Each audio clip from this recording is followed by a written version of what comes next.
Audio Jungle.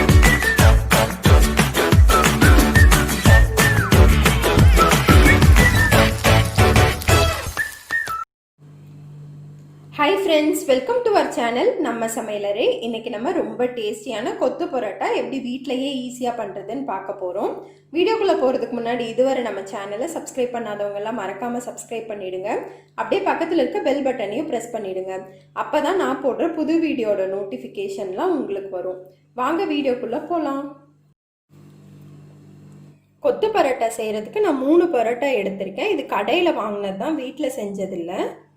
ஹோட்டலில் கொத்துற மாதிரி கொத்த முடியாது இல்லையா, அதனால் நான் இந்த மாதிரி சின்ன சின்ன பீசஸாக நம்ம கையாலேயே பிச்சு எடுத்துக்கலாம். எவ்வளோ சின்னதாக பிக்க முடியுமோ அந்தளவு பண்ணிக்கோங்க.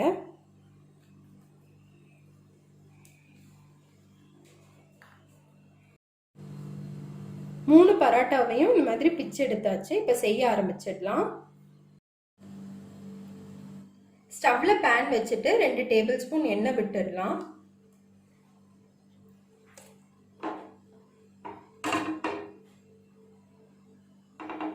எண்ணெய் சூடாகட்டும்.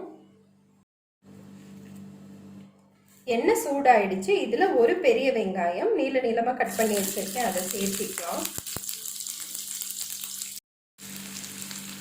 கொஞ்சமாக கருவேப்பிலை, ஒரு பச்சை மிளகாய் பொடி பொடியாக கட் பண்ணி வச்சிருக்கேன், அதை சேர்த்திக்கலாம். இதெல்லாம் நல்லா வதக்கிடலாம்.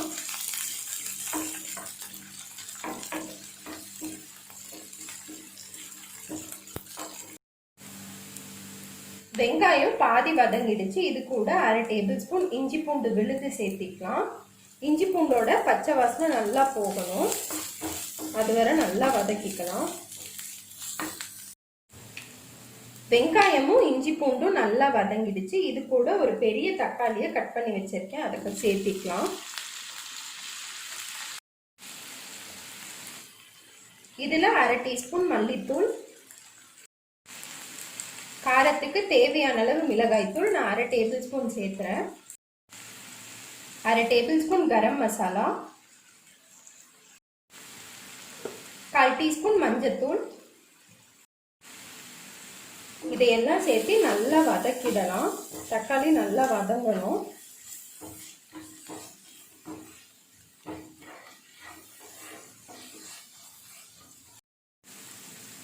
தக்காளி வேகிறதுக்காக மட்டும் 1/4 டீஸ்பூன் உப்பு சேர்த்திக்கலாம்.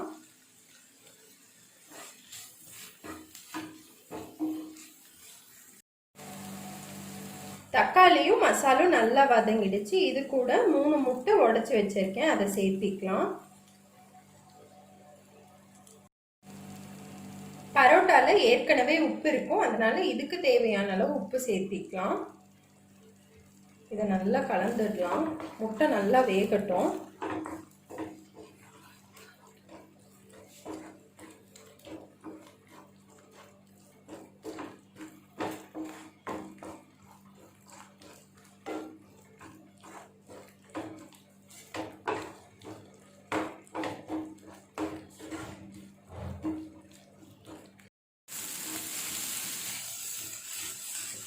முட்டை நல்லா வதங்கிடுச்சு.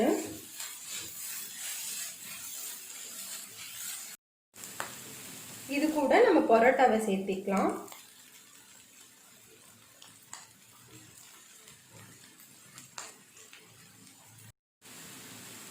இதை நல்லா கலந்து விட்டுடலாம்.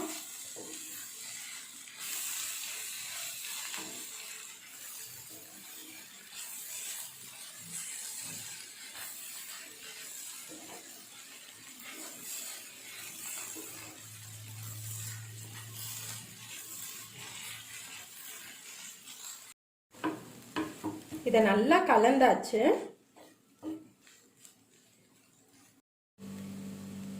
இதுல நமக்கு பரோட்டா கூட சால்னா கிடைக்கும் இல்லையா, அது கொஞ்சம் சேர்த்திக்கலாம். இது ஆப்ஷனல் தான், ஆனா சேர்த்துனா டேஸ்ட் ரொம்ப சூப்பரா இருக்கும். நல்லா கலந்து விட்டுடுங்க.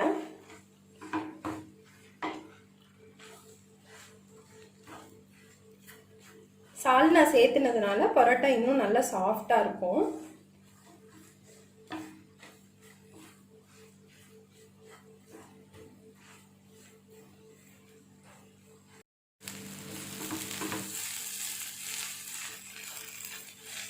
நல்லா கலந்தாச்சு. இது கூட கொஞ்சமாக கொத்தமல்லி இலை தூவிக்கலாம். இதையும் நல்லா கலந்து விட்டுடலாம்.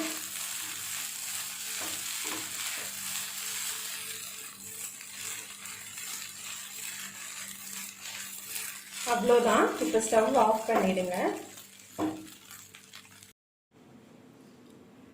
ரொம்ப டேஸ்டியான கொத்து பரோட்டா தயாராகிடுச்சு. நீங்களும் இந்த மாதிரி கண்டிப்பாக ட்ரை பண்ணி பாருங்கள். ட்ரை பண்ணி பார்த்துட்டு எப்படி இருக்குன்னு உங்கள் கமெண்ட்ஸ் அண்ட் ஃபீட்பேக் சொல்லுங்கள்.